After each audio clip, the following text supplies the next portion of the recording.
dan kreatif ya membangun seni dan budaya bangsa liwat geguyonane uga tetembangane. Monggo didatoske Mas. Ya.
Sawi Nadia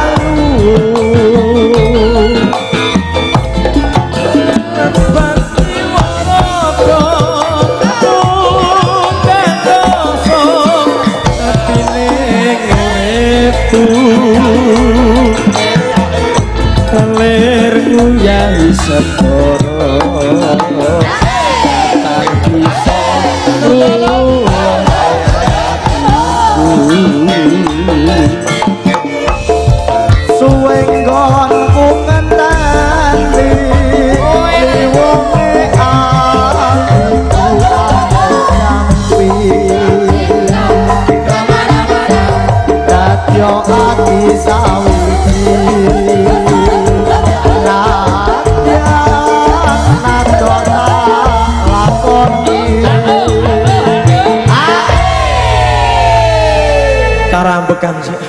Saran-saran. Melayu kok. Ora usah kesusu. Kok SMK iki mau. Aku malah wedi. Kenapa? Digandoli Mbah Moden. Ngopo? Dijak foto no Pak. Oh iya. Terkenal kok, terkenal. Iki mbok rasa sombong. Apa? Awak dhewe kudu ndodong lenggono pancen gak sepisan iki ning gone Bedali. Aku bangga Mas yo sing ngajak foto meng Moden tok aku bangga. Lah apa? Ndak rai kuwi ndak koyo maesan, Bos. Iya. Sing hati-hati lho nyanyi sing hati-hati. Siap. Mergo kene gudange tembang iki sumbere ning kene iki. Lah kok iso? Lho, tembang Mocopati sumbere ning Bedali kene. Lho, Nggih, Pak. mosok awak malah roh. Nggih saya. Kok iso lho? Lah sumber pucung. Wah. Kuwi kunci Mocopati ning kene iki sing gawe rumangsamu. Tapi kene iki yo enten, Pak.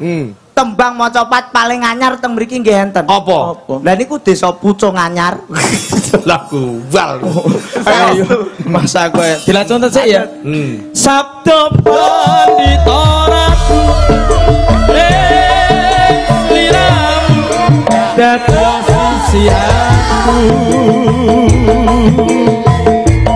Mugi Gusti Kristus.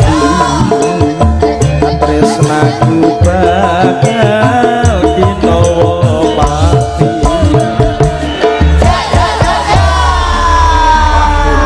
Matur sembah nuwun, matur sembah nuwun. Icek. Oh, alah icek kurangan. Bocah-bocah pancen sok kurang ajar Mas ngoten niku. Mboten wong ngeten iki malah seneng ya Mas apa-apa ditambah iki malah apik. Piye to? Ya urung mesti. Apik no. Oh, ya enek sing ditambahi malah lara ya enek. Apa? Lah ngerti wong sunat. Ngerti? Lah kuwi tambah ketokane gak ya malah entek. Ora anggere kok ditambahi ku seneng ki ora. Lah kowe nyatane umpamane arep medune medali terus ditambahi tekan Blitar gak malah bingung kowe. Iya, mongko mahmu bloro. Lah, dadine ora anggere nek ditambahi ki mesti seneng ora. Ngono. Nek alhamdulillah Pak nggih. Matur sembah nuwun. Walah ruwet jane ra umum. Remen kula teng mriki. Duit nanas iso nglumpukne wong sak Menaki yo. Pak Lurah.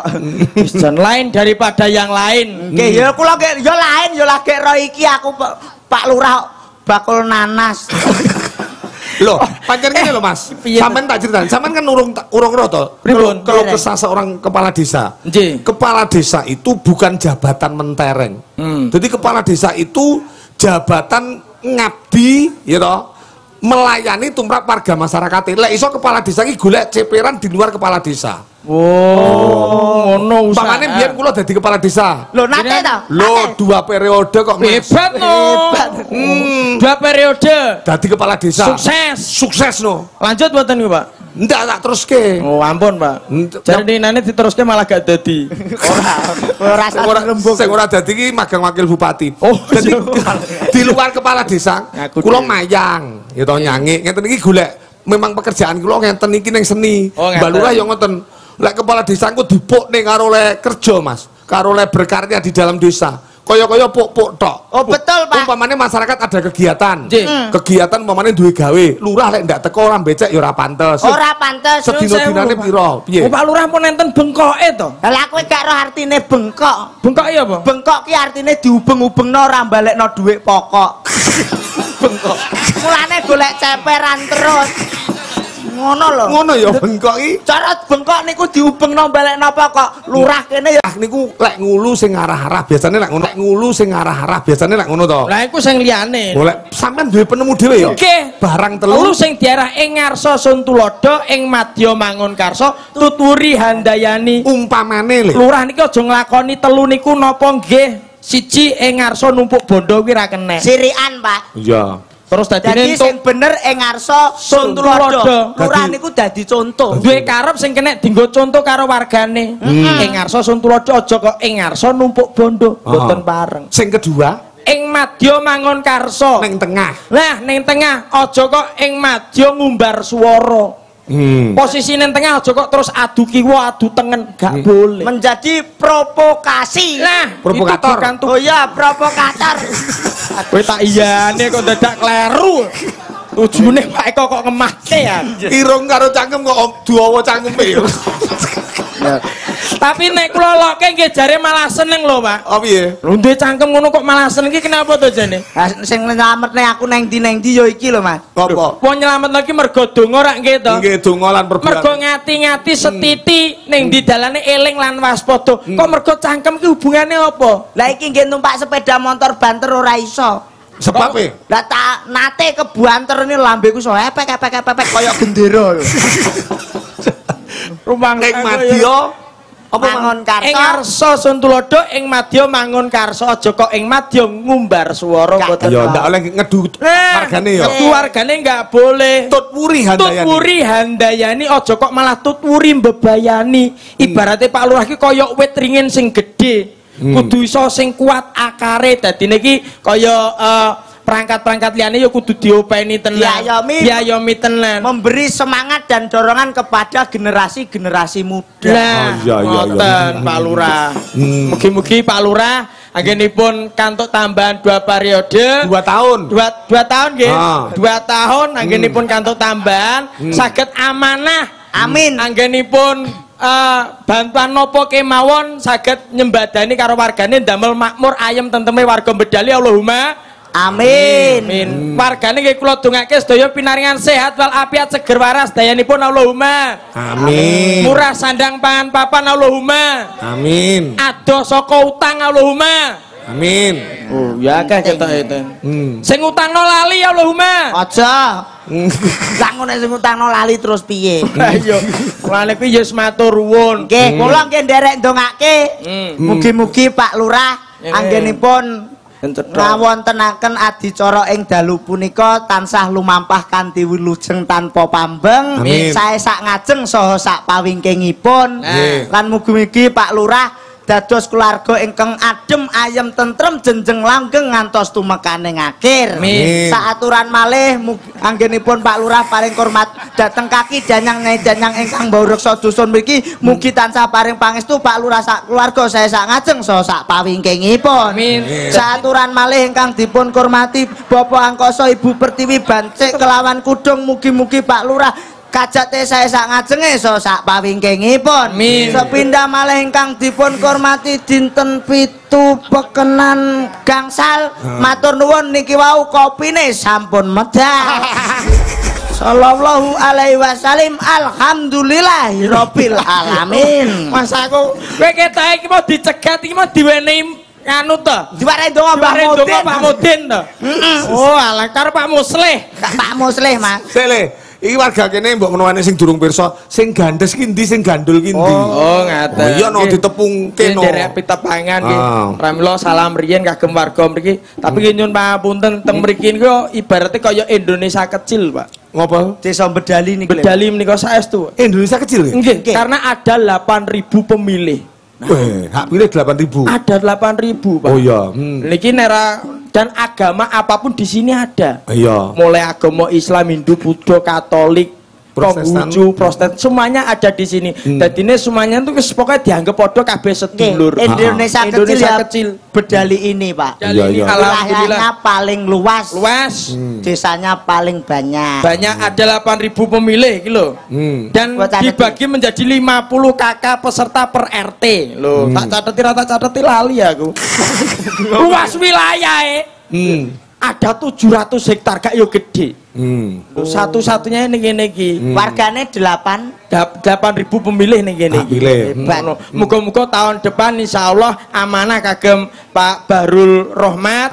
Anggenipun mimpin desa mriki untuk tambahan 2 tahun iso ndamel ayem tentreming warganipun Bedali insyaallah tahun depan saged terpilih lagi Allahumma amin. Kenalan Allah nggih. Saderengipun kalau ngaturke salam rahayu salam hong swastiastu namo buddhaya salam kebajikan.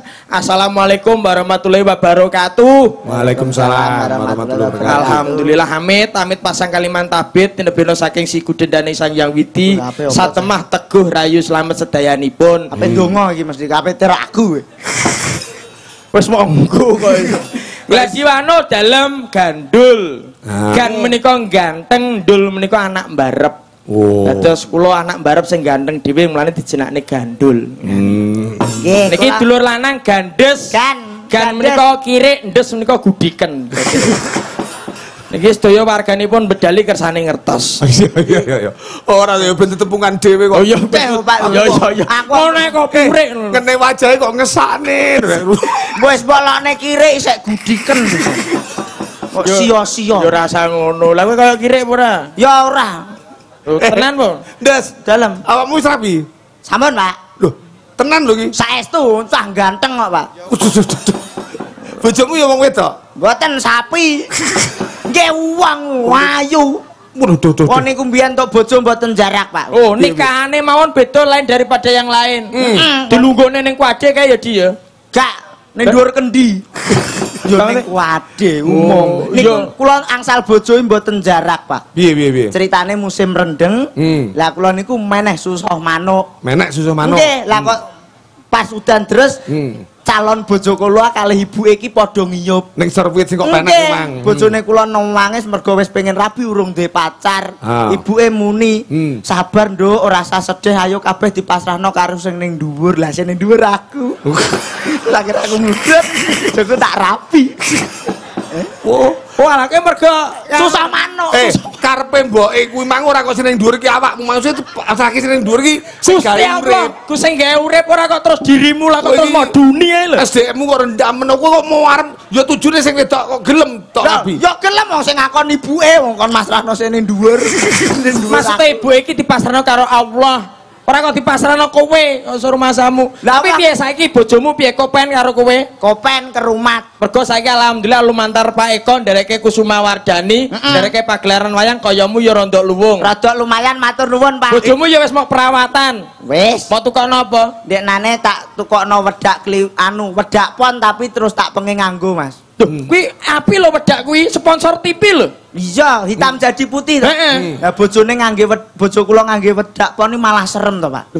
Kenapa no? Ha jebul pon iki geblake mbahane. Engko ngene malah ketok mau wedeni. Dadine rasido mok tak pengen. Dipengen mergo pon kuwi geblake mbane dina matine mbae. Yo pas pon kuwi. Tapi kok putih raine bojomu? Iya putih tapi gegere ireng bojoku putih arang-arang. Kuwi panu nyok. Rumah panu apa pamerne wong bedali lho rumah saku. Kuwi efek wedak. Efek wedak untumu ngono. Wong goblok kowe ning ngene iki kudune matur nuwun nggih to nggih. Iya no. Lho ning kene diopeni lho. Mangan wis dicawisi panggonan sakmono. Kula nggih seneng, kula wau teng mriku dar. Dahar segi. Sego. Sego nek gede nek cilik ya segi. Kagak tau sinau sastra dalange, Mas. Kowe kok nglerokno dalange rumah samu? Aksara O, Pak, itu untuk menjelaskan sesuatu yang besar. Nek aksara I nggo jelasno sesuatu yang kecil. Contone le. Segara. Oh, niku mergo gede mergo mbok dijenakno segara. Nek cilik berarti segiri. Segiri ndasmu. Kan I cilik, nek cilik kali. Oh iya. Apa enek basa segiri? Kowe iki tanut kok malah mblenjang ni kancane rumah samu. Oh, lek gede segara, lek cilik segiri. Kali. Kali. Cilik kali. Rumah samu kowe. Kowe pinter tenan lek ngono kowe. Tuladane apa lek segara wis genah. Meja. Meja kan mergo dawa gede, nek cilik kursi OI. Laras ta? Pinter nek kowe ora pinter kowe. Lah kok apa pinter? Pinter no. Tak bedheki. Apa? Cacing karo wedhus ki kuat ndi? Kuat wedhus no, wong cacing cilik didak-idak mati. Oh, ketoke pinterem ya mok kuwi tok ketoke. Lah cacing karo wedhus kuat ndi? Ya kuat cacing. Lah kok iso? Lho iya no, wong wedhus iso cacingen. Cacing apa iso wedusen? Ayo. Lah saiki aku tak takon. Apa? Wedhus karo kethek kuwi nek di sekolahne pinter ndi? Ya jelas pinter kethek no. Oh, berarti tau sak kelas kowe. Lho. Nyatane roh kok kowe. Nek perkara iki aku ora trimo. Kamu kok ning ngene iki pamirsa mesti wis ngerti. Sing rupane kaya kethek iki aku apa kowe iki ngerti wis. Ya aku. Lho, ya kowe. Lah iya, kowe to aku. Mergo kethek kuwi lambene dawa ora duwe irung. Nek mecucu elek. Kaya piye nek mecucu? Lho. Wong sing paham pintere kethek iki kowe kok iso aku iki lho rumah aku. Iki mau wong tetepungan kok ditepungke ngono. Nggih. Kula ndak kenalan dhewe. Kula Gandes, Pak. Wingking saking Randu Blatung Kabupaten Blora. Pintar nek kowe ora pinter kowe roh kewan. Jenengan tak bedheki, Pak. Apa? Kewan-kewan apa sing ndase kaya pitik, awake kaya sapi, buntute kaya ula, sikile kaya boyo. Iki kanggo khusus Pak Eko iki. Khusus Pak Eko. Ya kowe barang. Lho. Ya ora enak Mas. Mikir. Ndase kaya pitik iki ya wis pitik lek ngono. Jawabane apa? Awake kaya sapi ya wis sapi. Buntute kaya ula? Ya wis ula berarti. Sikile kaya boyo? Ya bajul yen ngono. Berarti kewan apa niku? Ya ora enek no. Betul Pak Eko. Loh. Piye to? Kok semua betul lagi piye? Kene iki jek mikir kira-kira kuwi mesti kewan kualat kuwi. Lho kok iso kualat lho? Lho ndase kaya apa mau pitik. Awake kaya sapi, buntute kaya ula. Kuwi kan tetep kewan kualat to, Dik kuwi. Ora enek Mas kewan ngono kuwi piye to kuwi? Jawabane apa? Ora enek. Lho ora enek mau gebedekan iki. Lah sing goblok iki. Goblok kowe roh nek ora enek mbok pikir. Saiki tak takoni. Siap. Lek kowe dog mangan ning sor apa jenenge? Neng sor neng isore lawang. Nggih. Kowe mangan neng sor pintu ya. Neng sor pintu kowe mbegogok mangan. Nggih. Terus dilalah iki kok enak cecak ning dhuwur nyeblok ning piringmu. Segomu dadi apa? Ayo. Sego ya tetep sego no, Pak. Ora iso. Lho. Kowe pas mangan keceblokan cecak kon dhuwur. Plek. Segomu dadi apa? Dadi sego. Ora iso. Lah dadi napa? Dadi asu. Lah kok enek kok iso ora ya. Ning dhuwur keceblokan cecak. Plektes asu. Lah berarti kan dadi asu. Oh iya. Dadi asu. Oh iya ora. Ora kok kalih jeneng. Iya, dadi kok nek dipangan lambene sing mangan dicokot asu. Ayo, teruske Mas. Oke, siap. Ya, iki guyon-guyon karo tetembangan. Nggih. Langsung tak tanjake karo Mbak Lucy Brahman. Oh anu, Mbak Lucy Birawa. Lucy Brahman Ponorogo. Ponorogo. Oh senene maido, pokoke pesinden sing paling wetone iki berbobot. Wetonipun setu legi Pak ternyata bareng kula prediksi dan kula teliti kalian garwane. Kok iso setu legi? Nggih setengah tua lemu glinu. Oh iki sik kingis-kingis kok setengah tua. Lah sakmono kuwi. Kuwi angger TikTokan HP ku buwek. Ora enak ruangane blas. Ayo. Jaranan jarane.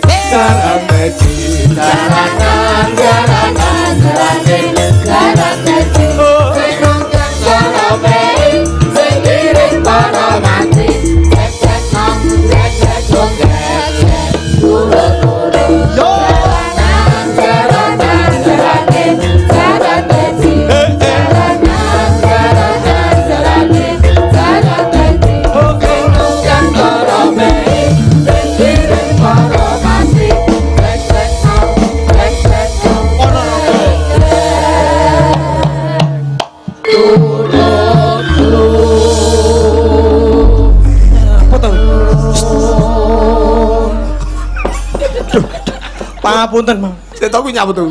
Nyun sewu. Lah mosok Mbak Lucy diukur kaya kontrol son ta, Pak? Ki wong ki ora kok son iki bokoke wong kok semua padane kontrol son. Celometan kuwi petok ya anggek lho kok suruh Mas aku. Lho, Bas. Sinden dibokong diweteng kok ora nek bedane. Lho. Diet dong, diet melok senam fitness. Jare bojone anggere esuk diet. Diet apa? Lah ngerti tangi turi terus diet. Kuwi ngentut. Oh iya. Oh ngentutan to Mbak Lucy. Ya Allah Mbak Lucy ngentutan ra aku. Panten. Mang apa tak idoni?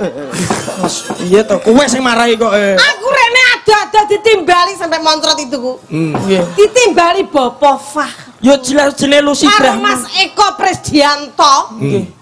Nang kene kira kon nyek-nyekan rumah samu, rupamu bagus. Iki sing mburi dhewe rupane kon lutung. Apa nek ngarep ning ndi lak kutuman Jawa Timur. Jawa Timur lawak ora nek sing elek le. Tak mong ya. Pelakui lawakmu kita panggil dua cuk. Tok kentok gagah ganteng. Loh, lah kula nggih. Kita panggil pelawak kita Cak Yuda. Putih ganteng. Lah keri dhewe iki sapa cara ketone iki sapa jenenge? Aku gandul. Gandul sik mending cara duwe putih ya iki cara dagelan Malaysia kakangane Upin Ipin. Kuwi gandul. Gandul lho. Lah bareng to iki. Gandes. Wis raine ireng lah. Lah maju cangkeme sik iki lho. Aku golek slamet teh. Dapure bagus-bagusan Wong iki kudu eling. Raimu iki lho eling ngono nggih, Mbak nggih. Lah wong aku iki jenenge gembes. Ngene lho, masa dagelan laku ngene, Mas. Dagelan ngene lakune. Delok to.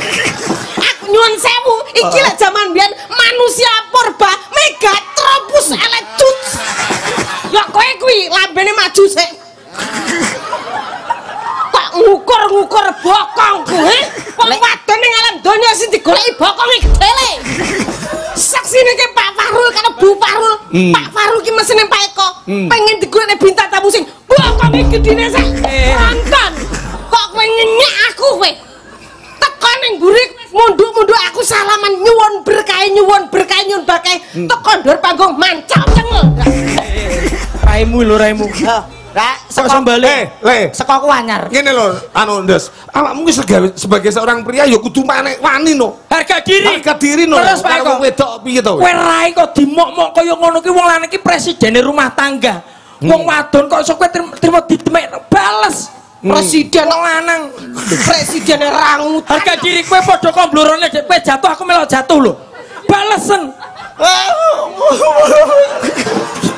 Oh, ingat malah nangis itu. Lah nangis piye aku ning omah seneni bojoku ning kene seneni wong iki.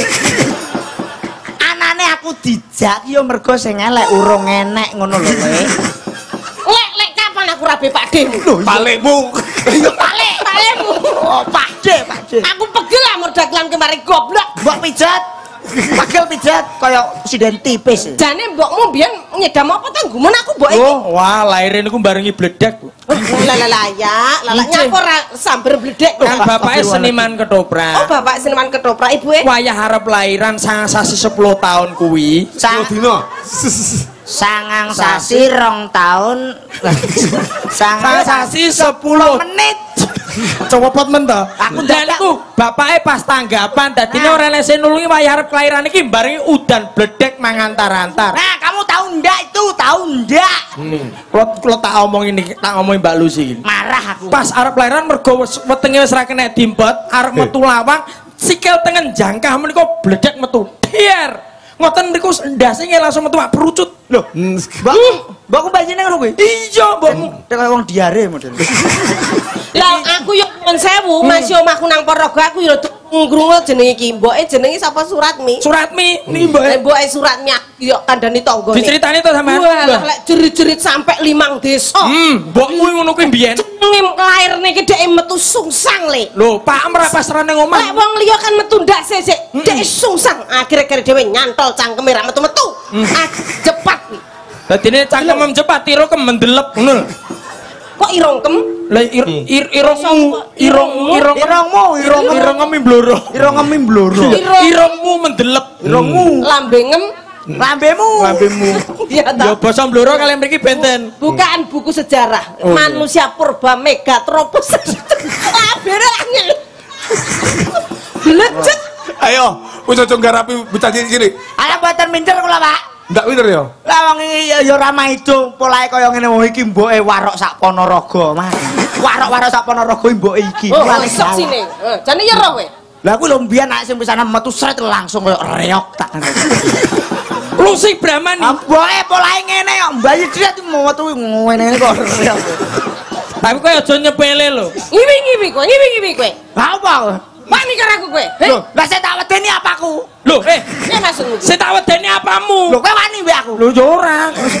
Aku ki balamu. Wilujeng dalu Mas Eko Prisdianto nderek bingah ditimbali Bapak Lurah kang kondang asmane. Bapak Bahrul niku tegese dalam bahasa Arab niku kekuatan yang luar biasa. Bahrul niku tegese segoro. Berarti Pak Bahrul piyayine mesti sabar. Amin. Mesti sabar, lek ora sabar ora suwi njabat dadi lurah. Niku kedah dicontoh. Kenapa tadi dibahas iki orang ngerti. Piyai ngancar kene iki bakul nanas oleh terkoleh bias sembarang. Iki cara keton iki gak ero. Kok disepelekke? Disempelekne piyai ngancar ki gudange petani sukses ya kuwi nanas mana lagi. Walah iya. Nanas gede-gedene sak aku iki lho. Lek kok ndesmu tak dituku karo wong kene iki. Ora usah percaya omongane wong ditanggapi pancen ngono. Kowe iki tak kandhani, kowe ki omahmu ado kono lek piyai ngancar nek kene aku ki babat melu Pak Eko kat mulai tahun 2008 nyuk. Tak dunya ora kowe. Malah kok tabrahi ngawur. Lah disi tembang kena aku kowe. Iya. Ngono dadi bos nanas iki pabrik di sini. Pabrik di sini. Kenapa tidak ngomong dari tadi? Loh, piye tau piye kowe iki? Kudune yo golek info supaya ngerti sedulurane penting kowe iki dicegat Pak Muslih diwarai donga tok to. Iya. Nderek ndonga mugi-mugi lah kaya mandi-mandi ndongakno awake dhewe sik karu-karuan. Aja sembrono. Nderek ndonga mugi-mugi piyai sing rawuh sedaya. Ya ta, goblok ana kowe iki. Matur sembah nuwun kula aturaken dumateng Bapak Bahru sekeluarga. Mugi tansah kalimpahan kering rezeki ingkang kuatah barokah diparingi kesehatan panjang yuswa. Amin. Sampeyan anu kok, Mbak. Kalah wibawa karo kae. Omong anu serotol. Ora wibawa bocah rupane kaya iblis mari pengaruh elek. Makane kesetrum kleru koncone. Sampane omongane hati-hati. Angger kleru Pak Budi guyu untune ucul siji. Lah kowe ra roh nemen. Angger kleru terus untune sontek lho. Kuwi ngene lho Mas, sing jenenge piyayi sing sregep sikatan ya ngene iki. Kok iso. Lah nyatane untune resik. Ora kok resik pancen wis tuwa nyuk kanca rumah saku. Wah, bocah wong iki lek sregep sikatan piye, Mas? Untune resik, Pak. Nggih kadul Pak Budi ngene iki. Untune resik. Maksud resik. Mulai kok resik iki kok ilang siji. Hop, Budi mbiyen iki mrongos. Pakai jenenge Budi Prongos. Oh, mulane saiki aku dicak mergo Pak wis ora mrongos, mulane terus golek ganti aku. Ayo, diteruske tembang-tembangan. Iya. Napa niki? Priyayi kene iki ora mung tetembangan, Mas. Awake dhewe iki mang partene kan guyon. Mulane nekake sampean iki perlune piye? Dijak geguyonan, tetembangan, bahkan mengulas sejarah. Sejarah legenda kena. Cerita rakyat. Oh iya. Apa saestu ludrukan apa kuwi? Nek ngendikane jenengan menika satu mergi Ponorogo ya apa reokan Ponorogo. Mergo ning wayangi pagelaran sing paling luhur dhewe. Mergo ning jerone iki ana apa wae. Dikek cerita toprak ya kenek, dikek campur sari ya kenek, langgaman ya iso, disitari tayupan ya kenek. Lho, kuwi hebate wayang ning kono kuwi. Lah niki diken ngisi napa sing dereng niki? Ketoprak ya Mas ya. Ketoprak. Rasa sinetron. Sejarah Megatropus. Sejarah kok Megatrone to yu. Tak delok sesama cowokku sejarah. Ambene manusia purba lho kok cangkemmu kuwi. Iki mbiyen kesalahan teknis yo Yu. Aku mbiyen ki lahir yo putih yo ganteng. Tapi cara adat desaku, bayi ki nek ben ora kena lara kuning nek esuk kan kudu didede Mas, dipanasne. Bener kuwi bener. Dipepe. Ora kena penyakit kuningen. Lanane ireng ki mbiyen aku dipepe lali ora dintas. Ngono lho ceritane. Ya saking ora apa-apa ya Nggar ya sing penting urip ora apa-apa ngekeni. Justru duwe bojo nyuwun sewu Pak Eko, aku lek duwe bojo kegandengan kaya Pak Eko malah turu ora ayem. Mergo Pak Eko ki sugih dhuwit wis bagus wong kondang. Gek wonge ganteng, mesti tak tinggal nyindan umpama iki contone, tak tinggal nyindan bojoku ilang lah lek duwe bojo kowe halalale wong kirek ora kok bener. Dadi wis ora apa-apa duwe bojo iki malah awet kaya awakmu. Pancen bener, Mbak. Mergo nek ganteng ki cadangane neraka, nek elek cadangane swarga. Lah iki nek omongane saya gladra to Pak Eko? Kok iso ganteng cadangane neraka piye? Lah nyatane nek jenengan ganteng duwe dhuwit mesti selingkuh. Lah nek kula masih duwe dhuwit ora iso selingkuh, Pak. Sebabe karepe nek sing gelem ora enek, Pak. Ngono. Dadine kowe ndek pedoman aman. Ndek pedoman nek sing ganteng-ganteng kuwi malah iso-iso mlebu neraka. Mergo apa ki ngumbar gantenge sombong karo kegantengane. Sing elek-elek kaya dirimu masih arep nakal ora kelakon. Sampeyan melok kono apa melok kene, Yu? Hati-hati lho omongane iki berbau alkohol lho iki. Iya. Mulai nganti lem ngucap ora iso mungkasi iso mlebu neraka tenan kowe malah. Swarga. Saiki lek kowe ngomongne wong bagus cadangane neraka. Wong sing elek kaya awakmu swarga. Saiki Mbah Lurah Bahrul iki. Lah Pak Barul kuwi lho. Piyantunipun ganteng apa elek? Ganteng apa elek? Kan Mbak Lucy kan ngene to, Mas. Barul. Mbak Lucy kuwi saka Ponorogo ya, Pak ya. Mbak Lucy saka Ponorogo. Dadi Pak Eko ki nek ganteng neraka, nek aku elek swarga. Lho iya, iki lepas saka aku karo awakmu lho. Kowe emang ngandake lek bagus ki neraka, elek ki swarga. Lah saiki sing nanggap awake dhewe iki Pak Baru Rahman. Kuwi priyayine bagus apa elek? Lah engke wong penonton kaya sak mene akeh niki sehat sedaya, Pak. Niku tak remet lambemu. Pak Bahrul ka lho, Pak Bahrul. Pak kowe emang muni Pak Bahrul ilmu ngger sama balekno dalan. Bahrul ka lho. Sik ta, Mbak. Sik Iki aku bocah diraupi kok kene. Lah kudune. Wayahe. Ya kudune ya kok kono kae. Ora kok sembrono. Kowe mang ngomongne bagus elek lho. Nggih. Iki kudu iso iso gelar kudu iso gulung. Nggih. Kowe ngomongne lek bagus iki cadangane neraka. Elek ki swarga. Leres. Saiki Pak Barul iki elek apa bagus? Nek sampean nurun cetha menika piyantunipun. Ngagem. Ngagem peci mbalinan nggih menika nggih. Jenengan nggih Pak Barul. Ngagem kaca tinggal menika. Heeh, njajal. Ayo. Pak Barul ke salah satu lurah termuda ning gone Bedali. Niki dijawab. Dijawab no. Kowe mengko kelakon ndak bayaran ya iki kowe engko. Kula nyuwun inah 40 dina. Eleh ki apa kok. Ki dinteni wong sakmene mbane kok. Anu, kadang-kadang, Pak. Piye? Kadang-kadang piye to, Dik? Ya kadang-kadang ganteng, ya kadang-kadang elek ngono. Lek gantenge pas piye, eleke Pak Barul pas piye, Jajal? Gantenge nek pas tugas ngeten iki. Nek eleke pas eleke pas ya. Eleke pas ngundon nanas. Monggo Mas Eko niki sembrono Nggih, siap, monggo. Nembang napa? Lho, sik kita pamundutan kok Oh, enten pamundutan. 5 menit 5 menit 5 menit kudu jadi. Terus ki langgeme. Siap. Oh, ngoten.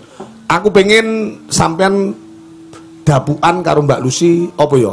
Lek Ponorogonan anu Mbak apa Mbak? Ponorogonan. Suminten Edan enten. Suminten Edan. Nek lek eleh Suminten Edan niku ngene lho, Bandung Bontowoso. Oh, Bandung Bontowoso. Sejarah Kediri iki ya enek ande-ande lumut ana. Panji Asmara Bangun enek. Panji Asmara Bangun. Iki sing saking Prambanan. Prambanan, Jogja. Mbak Lucy sampean dadi anu Mbak? Jonggrang. Ya, ya. Jonggrang. Sapa kuwi sing dapuk? Kula gandul napa niki? Sampean dadi anu. Sing apik, sing apik. Bontowoso. Bandung Bontowoso. Sing bagus. Lah kula, Pak. Kowe dadi recone. No. Aku setane, sing ngewangi kowe nggih. Wah, heeh, Bandung Bontowoso enek setane, Ding. Kae sing damel reca. Nah, sing bantu damel reca. Iki kocape langsung ketemu langsung cerita. Jadi ceritanya Mbak Lucy iki kakangane apa bapake dipateni karo Prabu Kupolo menika. Prabu Kupolo. Tok. Ayo Mas, langsung Mas. Ya.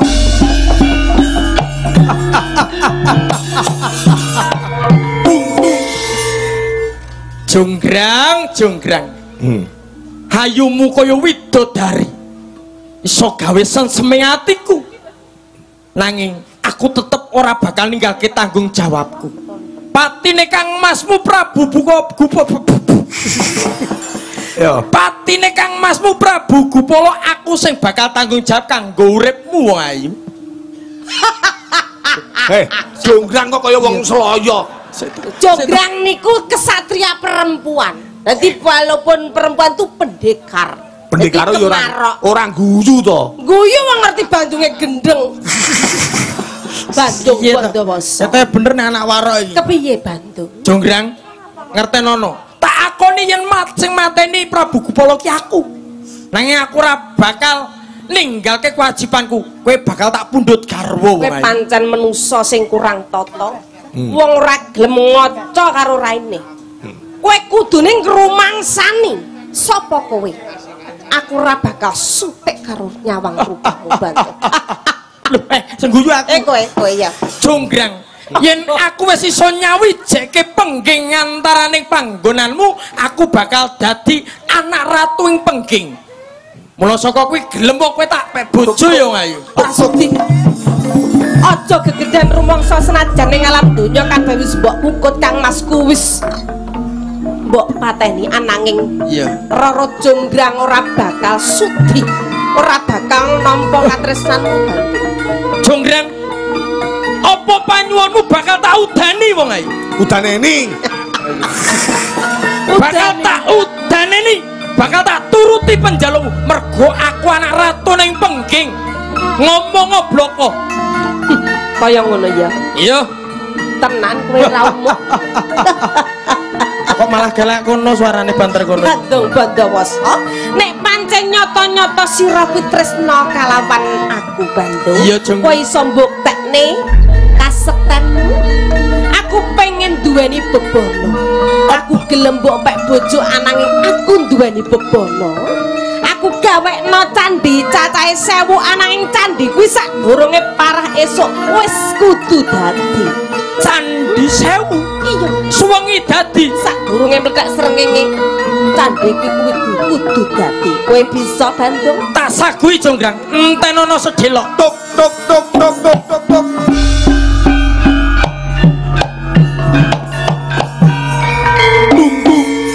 Wong wilahing sekaring bawana langgeng.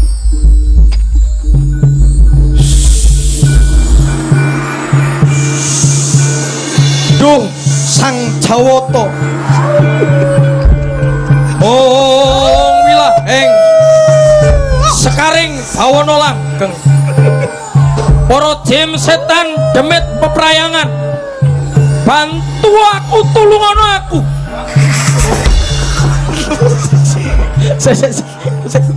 Apa? Kok iso mau cium lho iki. Lah jime teko jime. Jime teko. Kowe iki jim kok iso nyemak kaya wong guyangan model lemu. Lah nek alat yo meng iki. Kowe ketok mesra, Pak. Kowe bantu aku sing gawe candi. Wah! Wis teko perung yo. Wilahing sekaring bawana langgeng. Bandung. Bandung. Bandung. Aku wedi Bandung. Iki jim Ayo. Ana apa? Kowe nyeluk aku, Bandung. Jim-jimku kabeh. Iwang ana aku nggawe candhi cacahe 1000 suwengi iki kudu dadi. Wujudana jim. Gandes wujudana. Aja kuwatir, Bandung. Ho! Tuk tuk tuk tuk tuk tuk. Ya. Bandung, sepurane Bandung. Iki urung nganti rampung ning wis ana swara jago kluruk. Aku njaluk pamit Bandung.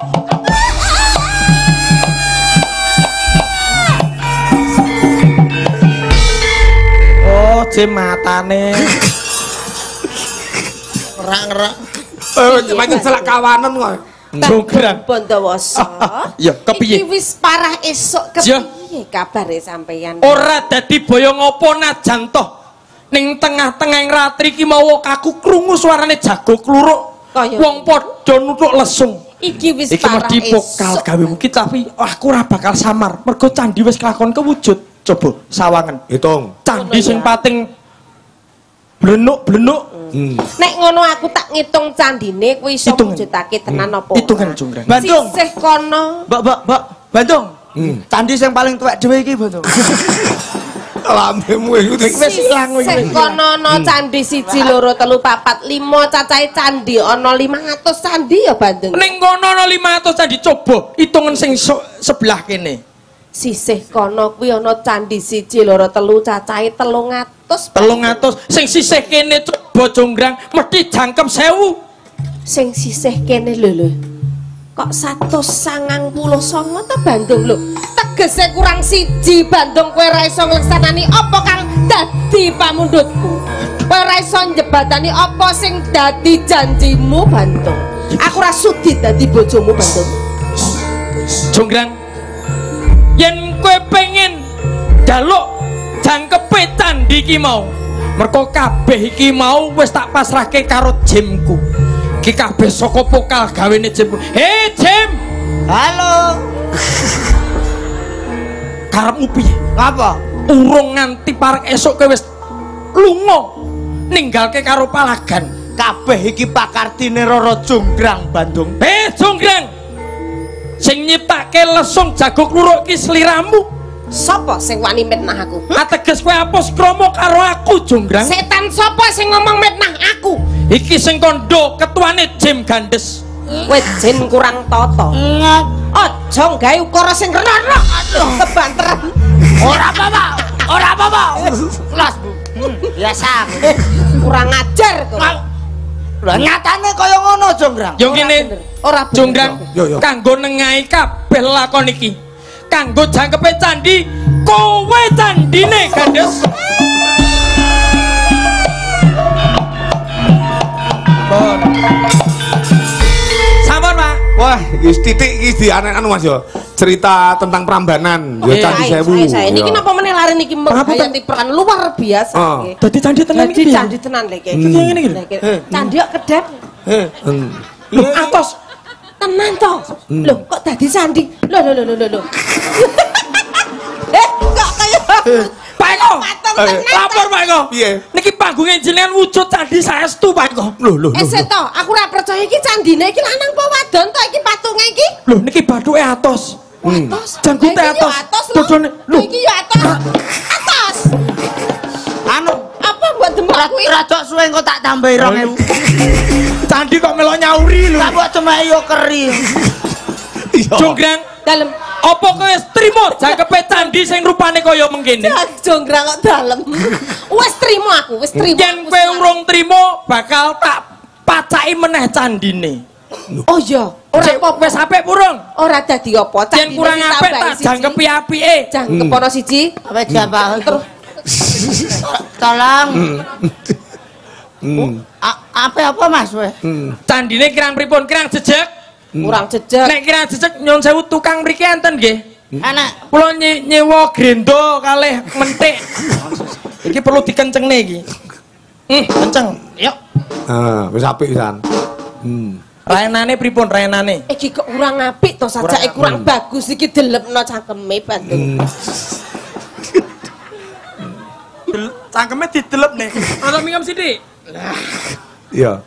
Iki kurang abang ya. Ya. Ini separo abang iki. Yes, pripun niki? Pun wis apik. Lho, Sik to, sik. Iki lip larang. Mbak. Engko lipene iso dilangi ora. Ayo, iki mau pragmenan pundutane kanca-kanca panitia. Ya, utawa ketoprakan wis. Saiki tetembangane. Makaten Bapak Ibu pagelaran ketoprak ing dalu punika alhamdulillah sak menika grupe buyar nggih. Rasa insyaallah bakal dikelompokkan kalian panjenenganipun Pak Bahrul. Pak Bahrul. 9 bulan yang akan datang mengadakan nggih menika suran sedekah desa. Ora mungkin entok Mas. Besok ning Sempu panjenengane Mas Heri ya wis dawuh. Dalange Sura. Pak Eko Kondo Prisdianto. Mbane bintang tamu tetep Mbak Lucy Brahman. Dagelane aku tok. Lho lah aku gak wis mati. ngono. Lah rupane wis kaya ngono lho. Untungane kancane kok aja.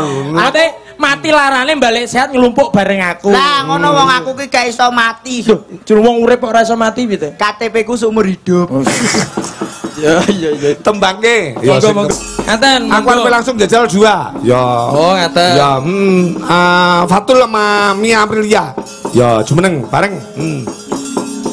Bapak-bapak dalu niki aku ngerso ani bali kalian kula monggo sampe bersama istimewa. Niki Anifatul sama Mia Aprilia Mas. Ya jenenge Mia karo Anif. Ya. Iki laire setunggale Mei, setunggale April nggih. Mosok to? Lah sinten namine? Kula Anif. Anif Mia. Jadi Mia. Anif Mia. Iki berarti Mei sing iki.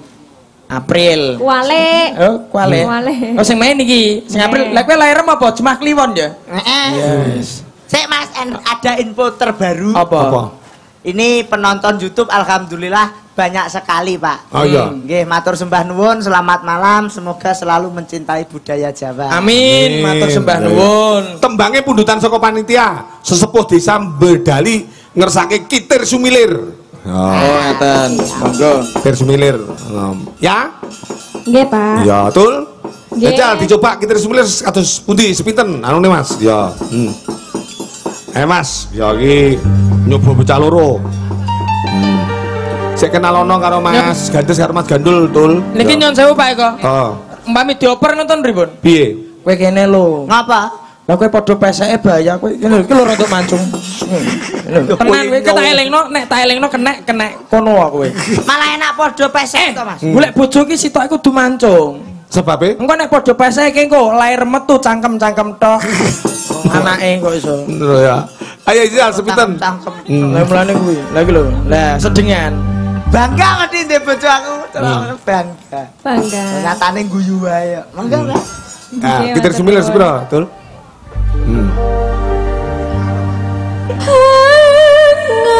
aku ngambarahan ngambus mego. Tabuhan aja monoton Mas, jadi divariasi kadang-kadang jaranan, kadang-kadang kotean, itu ora selalu ngedrill dangdut ngono. Ya, sing iso ngatur sampean dhewe. Monggo.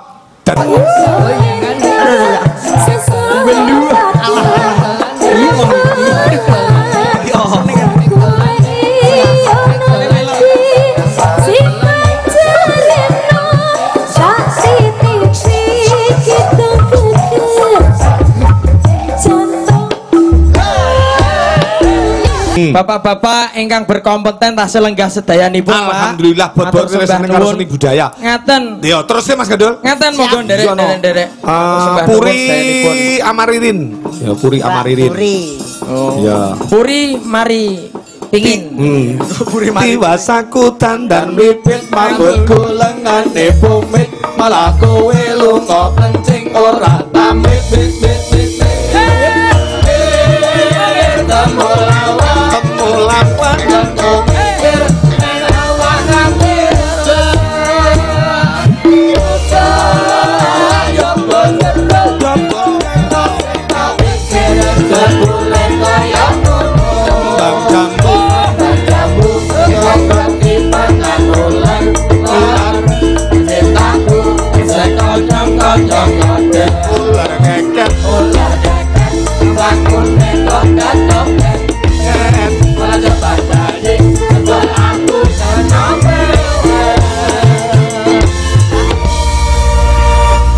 Puri, nggih. Ririn, nggih. gandeng Mas Gandes. Pur ditemuke iki Mas Gandul. Nyun sewu. Salah posisi meleh, Mak. Piye? Oper. Apa? Masa padha ndike? Gak apa-apa toh. Anak ben kaya LPG 3 kilo. Rajar wis jenenge kok. Aku ya memperbaiki keturunan bentuk sing rada dhuwur ngono. Iya. Mah aku seneng sing iki. Lah kenapa? Cewilik dawu. Terus Slamete iki kok bayi kelawas. Karo bayi saiki no sampean mlebu setanting malah. utang sing iki. Lah iki kurus kurang gizi. Maklekmu. Umpamane. Tembange Sigar iki lagu sing kekinian. Milenial iki lagune. Mengko bar iki Renjel tak gandenge sang idola bintang. Nggih. Pak. Oh. Pak usul, Pak. Oh. Pak usul, Pak. Apa nek apa? Iki lho kok kuru kula Kok aja sembrono lho. Iki senene cah nonomanku. ngapa? Akhirnya nek body checking kaya ngene iki liwat seriwat kuwi ning rondane langsung celuk. Wah, bodiku tilang darat, Ceng. Apa? Kurus tinggi langsing dada rata. Kula betane Pak 3 sasi siap nglomokne, Pak. Alah kok padahal kok sapi ya rumah. Oh, sampean dhewe ya kuru ngono kok. Nglomokne. Kok kuwi jaluk serandu gitu. Sigar piye, Rin? Siap. Nggih, Pak. Ya. Sing tegas ngono lho, Dek. Siap, Rada. Menyesuaikan mergo bintang tamune kok Ponorogo, ketularan warok kabeh akhirnya. Suarane dong lokor. Ya, mangga ya. Mas Ju tok balik 6. Nanti tarin. Suwi men tarin. Oh, dijajal toh? Lah, Jajal yo kelebatan yo kudu. Sinten sing sambat kula niki kuat. Sik opo. Pak Lurah ngersake pujaning sih. Oh pujaring sih. Kok lali aku. Iya. Pak Baru mergane mek di kabari tok. Ini iki lho, angger duwe entek ya lalen iki lho. Ora ngono Mas, dalange wis suwek. Tuwek. Ora suwek sing nyuwek sapa kok rumah aku. Dalange wis tuwek. Matur sembah nuwun. Duh, sini ku tak Pak nggih. Duh. Janing sih iki. Ambil nada, Pak, ambil nada. Duh. Ayo toh. Aja ge bingung.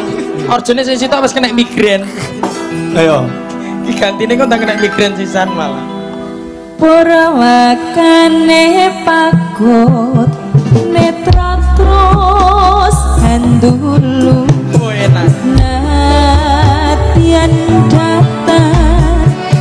Sehat selalu untuk semuanya. Istimewa. Ya, di kayak keroncong dhisik ya Mas. Ya tadi langsung ya ora langsung greng-greng. Jadi singkat alus-alusan dhisik. Monggo. Monggo ning buri.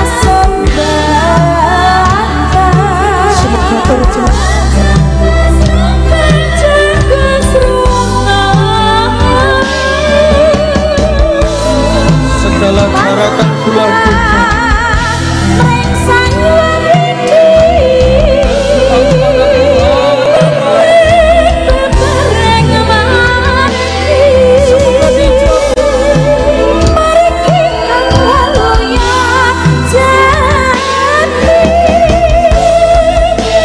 terus ke lagi kembarane gandes iki lho enten ta Pak ayo Po Ananta jumeneng siap ayo Dek Po Ananta ora nyono nek kowe iki ndek kembarane nggone Kediri lho aku lah iya Pak iki asline sedulur pripun to niki Mojokerto kok iki ya oh ngeten ya karo Mbak Ranger oh alah nek iki jenenge dulur asu asli dulur asu menika dhewe Pak dhewe mbok Pak aso oh iya aso nggih ya Allah yo bocah kok samene gedene mbiyen mboke nek mbayi polahe piye yo Mas kok malah mikir mboke lho niki bocah iki lanang lho Mas nggih to oh iya no Lanang Mas.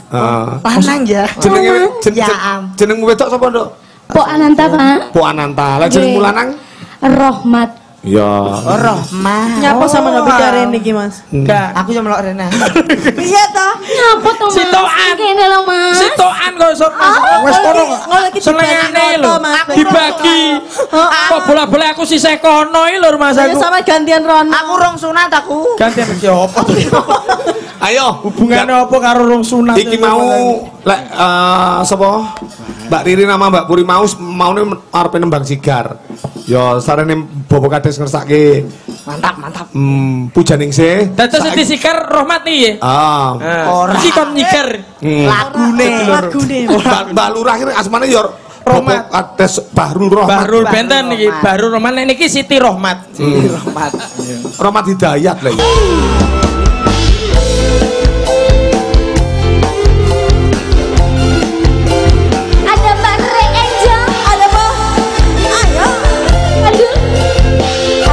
Gondal gandul sitar-sitarane api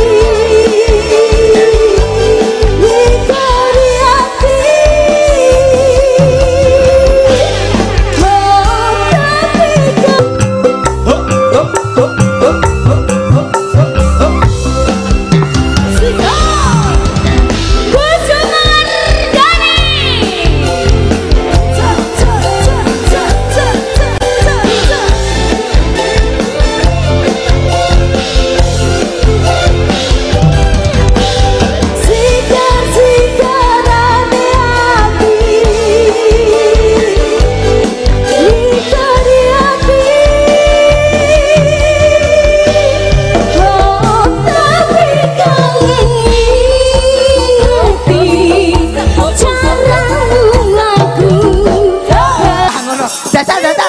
Dajal. Ayo Mas, dajal Mas. Madhep rono, madhep. Iya mau pecut. Muni ae ya. Loh, sik to ae kok sik badi pecut Nek badi pecut tak baleni. Ayo 1 2 3. Kurang coba. Loh. Wis malah lagi guyon iki. Kok malah entek to. Sampeyan dajal mboten, Pak? Matur suwun. Ora jajal karo po aku. Ayo Mas, terima kasih matur sembah nuwun. Mas Gandul, Mas Gandes niku geguyunan, gegojekan, tetembangan. Siap. Mugi dadi asrana panglipuring penggalih ning sing baku nggone tasakuran Bapak Bahrul Rohmat selaku kepala desa. Mugi-mugi sak pungkure kinabulake apa sing dadi sedya lan gegayuhane. Amin. Lek momong warga masyarakate pinaring ana kuat rusa sentosa sak warga gedene kalis ing sambikala mboten wonten alangan sunggal menapa sehat walafiat.